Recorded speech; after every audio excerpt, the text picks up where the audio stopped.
Okay, so as it's Hashem Yisbarach, my good Erev Shabbos to all. Thank you for coming, for learning with me, for learning with us, for learning with the LaShem of Schusay Yagun Aleinu. We continue our limud with Kudsha B'rich Hu Yud tests, and again, we're not going in order exactly every single piece, as Hashem will have our own excursion, each of us on our own. We're trying to take pieces that are more easily integrated, understood, practical, that we can bring into our Avodas Hashem in a more practical way. And so over here, the reason why there's only two teachings is because it's going to take us some time to get through the first one, because it's a very, very big idea, big sugya, big idea, very deep idea that requires some hakdamas. So let's start going through it, and then we'll try to, stand back and contextualize it a bit. So the tzaddik begins, Mashakasav LaShem Yichud Kudsha B'rich Hu u'shchintei.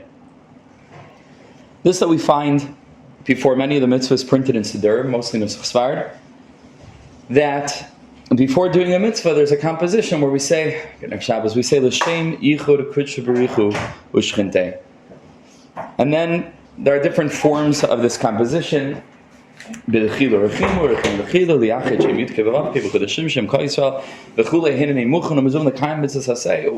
is, each of the mitzvahs has its own aspects. Some say at the end, B'Shem Kol Yisrael, we have all of Am Yisrael in mind.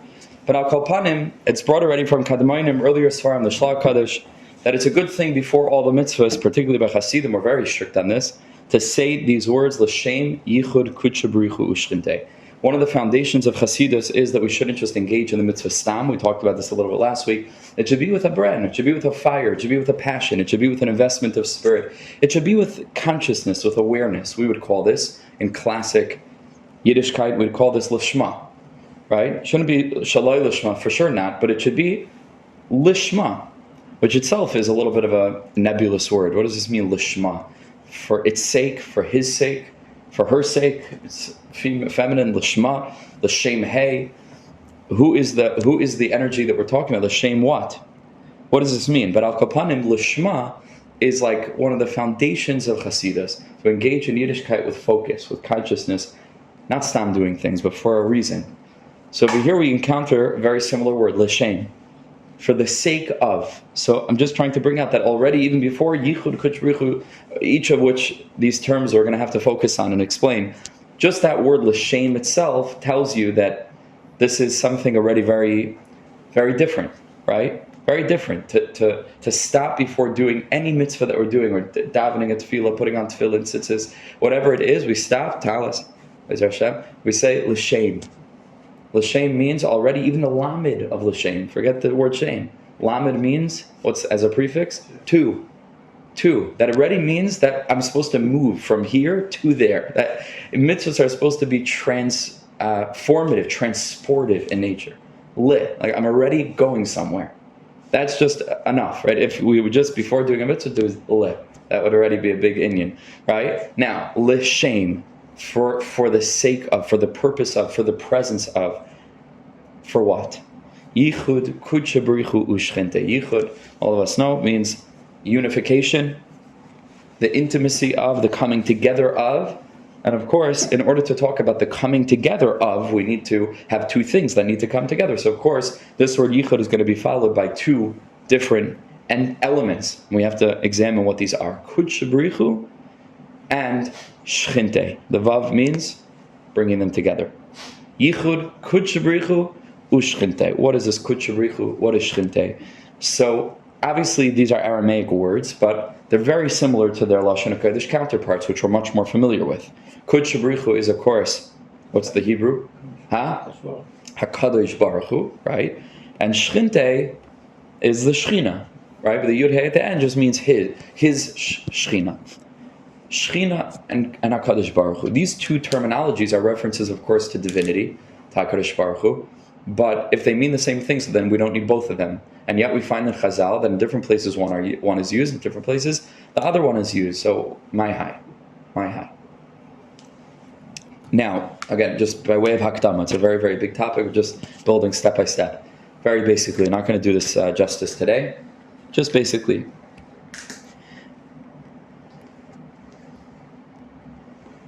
Einoid Malvadoi is the absolute fundamental truth We would also call this in Tanya terminology, it's a pasuk, Ani Hashem lo shinisi. HaKadosh Baruch Hu didn't change in creating the world. Nothing changed, nothing fundamental is different in HaKadosh Baruch Hu. B'chvaydo v'atzmai. Infinity doesn't chop itself up and become finitude. It's just ein oid milvado. There's nothing else but godliness. And yet, Bereshis means in the beginning. Something changed. Now, if the thing that changed wasn't HaKadosh Baruch Hu himself, because ein oid milvado, then what does that mean in the beginning? In the beginning of what? There cannot be a beginning unless we talk of change. So here, again, basically, we get into the concept of Tzimtzum, which means a constriction of some kind. Now, all the Sfarim teach us, and I say all the Sfarim, I'm referring to two hashkafic pillars of Yiddishkeit, which is the Sefer Tanya and the Sefer Nefesh HaChaim. That's basically all the Sfarim, at least as it relates to these ideas, because Nefesh HaChaim is the distillation of the Litvish standpoint, and Tanya is the distillation of the Hasidish standpoint for basic all intents and purposes. So all the Sfarim agree that the Tzimtzum, whatever constriction, contraction, whatever quote-unquote changed is only from our side. And that is the constriction. Somehow Kadosh Baruch Hu made this incredible optical illusion where sparks of consciousness within a created world would perceive there to being before and after. Time is a result of Tzimtzum. Time means that things are progressing away from one moment and toward another moment. In infinity, there's no such thing. You're not going from anywhere to anywhere. It just is, right? But we experience time. We experience space, which is fundamentally bound up by time, because that's how we measure time. The time that it takes to go from one place to another place. Time is bound to space, the Maharal points out. And ultimately, we experience time and space as separate sparks of consciousness where I am not you and you are not him, and we are different, separate. We have our own lives and our own striving and our own life cycle. So from our standpoint, within a created world, there is the difference between pure godliness, spirituality, and the physical world that we experience. Even though, and this is what I'm trying to stress, that in the ultimate truth of things, it's an illusion. But it's a pretty darn good illusion, so much so that HaKadosh Baruch Hu wants us very much to live within the illusion, respecting it as truth from our standpoint, while having the awareness hovering over the periphery of our consciousness that really be'emes, ein oid malvadoi, and the primary fundamental discord between the Nefesh HaChaim and the Baal Tanya, which is the Beis Medrash of the Gra and the Beis Medrash of the Baal Shem Tov, respectively, is how much and how often to tap into that ultimate reality. That's what the whole machlokes boils down to. Both fundamentally agree that it's only mitzidenu, from our side, and that be'emes, everything is godly. And the question is there value to tapping into that awareness? How often should we? And Nefesh HaChaim highlights 3 particular times that we should tap into this total awareness of emes from the other side of the curtain, those being Shema, when we say Shema, Tefillah, Shemana Esrei, and in an Eist Sarah. And the Baal Tanya is much more liberal with it. And he says, at any time you need to remember you're not far from Hashem, Kadosh Baruch Hu is enveloping you, v'chulei. And that really gives rise to many of the fragmented opinions that split off in the Beis Medrash of the Hasidim and the Beis Medrash of the Litvaks. Why am I saying all this? Because it's impossible to understand the distinction between Kudsha B'rich Hu and Shchinte without understanding the playing field. And the playing field means that in order for there to be 2 manifestations of godliness, we need to understand that mitzidenu, from our standpoint, there are 2 realms. There's the realm of before creation, and there's the realm of after creation. Again, that distinction isn't a fundamentally true distinction, only from our standpoint, but in a relative framework, it's true from where we stand in our current matziv, on the other side of the curtain of Tzimtzum. Once there's a before and an after, meaning once there is a spiritual realm, which is pure godliness, and then there's the experience, at least, of a physical realm, time and space, and material physicality and limitations, and teva, nature, etc. Now we can talk about Kudsha B'rich Hu as a reference to Hashem, and also Shchinte as a reference to Hashem. What is the fundamental, foundational definition of the word Kadosh? We translate it as holy. What does it mean? How does the Torah understand the concept of Kedusha? Say Chazal, wherever you find a Geder Erva, you find Kedusha. Kedusha means to separate from. Kedoshim tiyu, says the Targum Onkelos, prushim tiyu. To be a parish is to be a kadosh. Kadosh means removed, separate from, or in the context of divinity, which is how we're using it now, HaKadosh B'rich Hu, when we refer to Hashem as the Holy One, blessed be He, whatever this means, we're referring to the godliness before creation, outside of creation, godliness as infinity. We would call it, in a word, transcendence, the transcendent element of godliness. What's the foundational definition of the word Shechina? What's the shirish of the word Shechina? It's Lishkon, right? Which means L'shakein Shmai Sham. What does it mean? V'shachanti, to dwell. To dwell. In order for something to dwell in, there has to be a kli. There has to be like something where you can either be or not be. Again, that's only from our standpoint, where we have the illusion of there being a physical world, where there are ways of revealing Hashem's presence a little bit more, and mamish feeling that Hashem is here, and moments where we feel the opposite. There are holy places and there are unholy places. There are places of Gilui Shechina. I'll call Be'asara, 10 Jews get into a room, Shechin Teshari, the Kaisal Maravi, Ma'olam Loizaz Shechinu, etc., a shul, a Mikdash Ma'at. That's from our standpoint where there's a physical realm. In order to use the word Shechina, we put on our human glasses where we perceive a physical world, and we therefore refer to, fancy English word, the immanence of godliness. Not the transcendence, but the ability to experience Hashem's presence in the created world on this side of the curtain, on this side of the illusion. The whole goal of Torah and mitzvahs, I couldn't think of anything more fundamental to talk about. I mean, this is literally what they should be teaching in yeshivas from a very early age. Because this is the whole mission statement. We don't have a mission statement. There's no list. So where are we going? It's just you're walking in circles your whole life. I have to know, like, where are we headed? Why are we doing what we're doing? LaShem ma. LaShem Yichud Kudsha B'rich Hu Shchintei. Our whole task, like Abraham, Yitzchak, and Yaakov, who were well diggers, is in doing mitzvahs we're refining the physical world, and we're allowing the intensity of the divine vibration, so to speak, to become stronger and stronger and stronger and stronger by unifying the potential for Elokus in the physical world together with the shirish of Elokus in the transcendent realm. Pulling up window shades to allow the sunlight of HaKadosh Baruch Hu to shine into this world. That's what every Jew does, particularly if you happen to be in an airport and you're putting on tefillin, mamish, it opens up a portal to a spiritual realm. There's a creator who cares about man and commanded him to do something, and here we are doing it. It's a gewaldige moment. Unbelievable. Yichud Kudsha B'rich Hu Shchintei. That's binding and unifying the godliness that's hidden within the world together with overt Elokus that's beyond the world, by virtue of our emunah, by virtue of bringing these two things together. That's what this means on a simple level, and it manifests in so many different forms, so many different forms. Just one basic one is the lulav and the esrog. The esrog is shchintei, and the lulav is Kudsha B'rich Hu, and that's why we're supposed to bring them together, hold them together.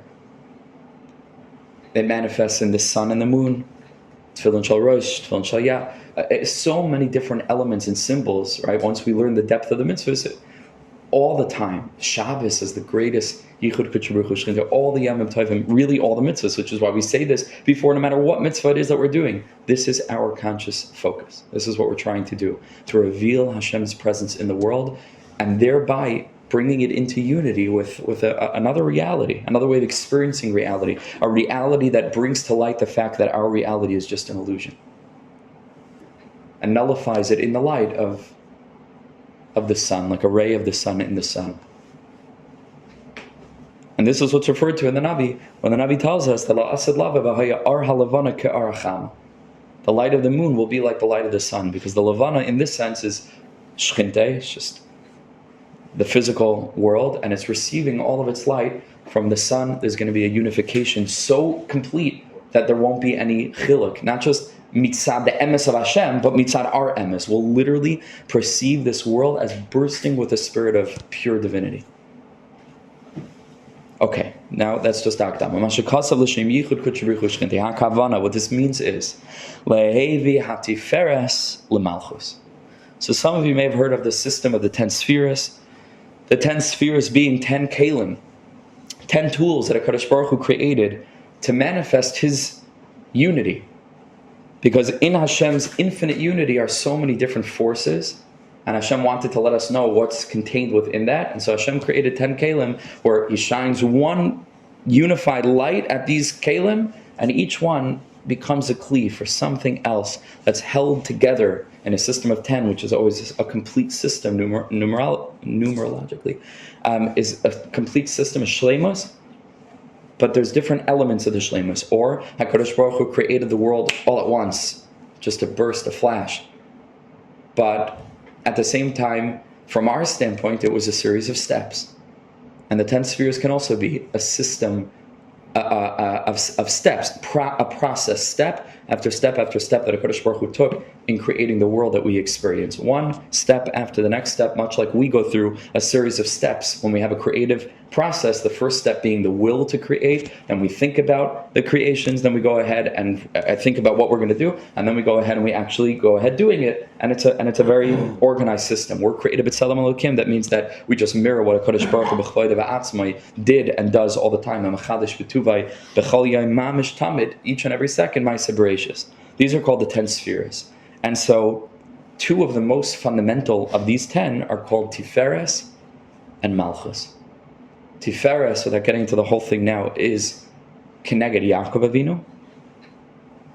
And it sits at the peak, so to speak, of an upside-down triangle.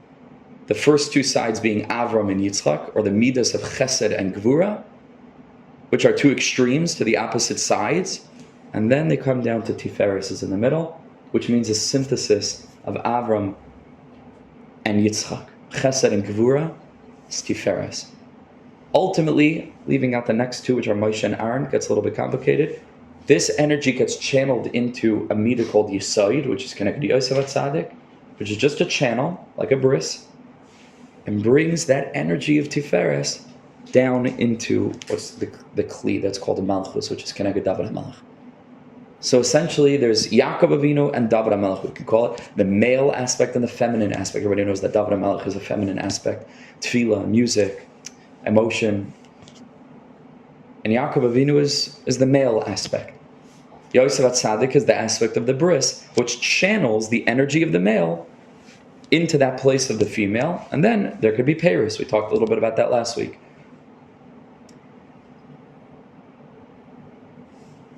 Al pi Kabbalah, what we're learning now, pi Chasidus, Tiferes is another word for Kudsha B'rich Hu. That's the place, it's called Kudsha B'rich Hu. It's the midah of Tiferes, also related to Torah B'ksav.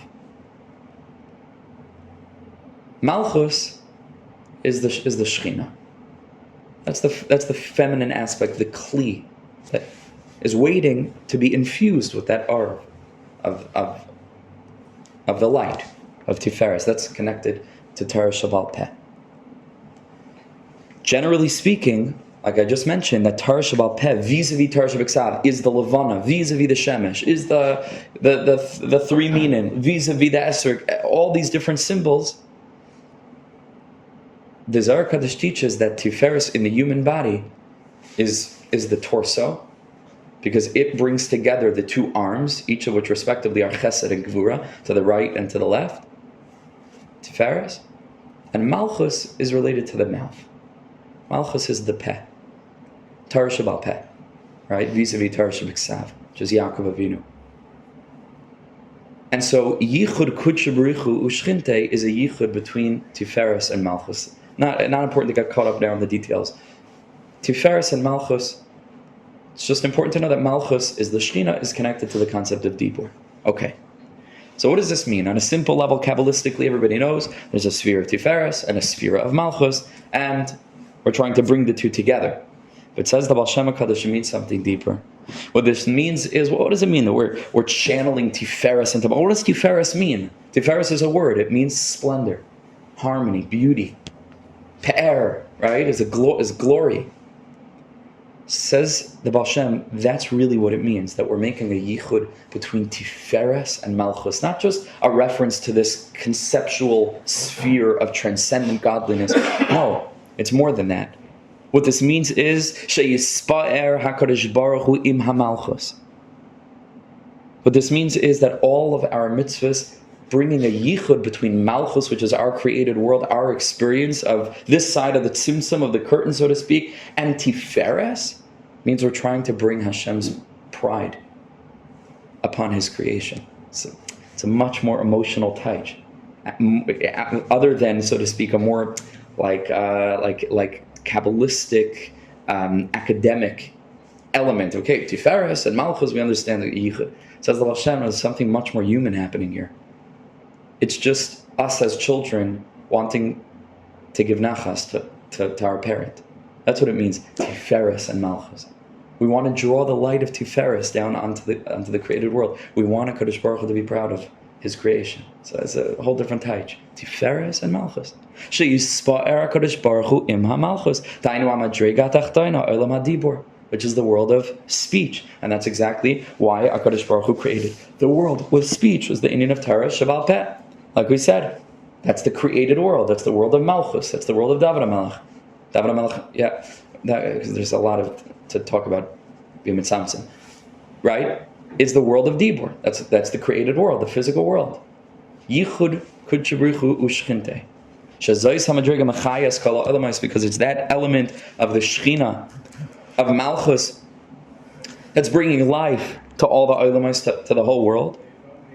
As the pasuk of Tehillim says, HaKadosh Baruch Hu created the heavens with what? With Dibur, which is connected to the concept of Peh, which is Malchus, which is David HaMelech, which is that lowest sphera, that not the lowest, but the final sphera, the final step, the created world, which is also Shabbos Kodesh.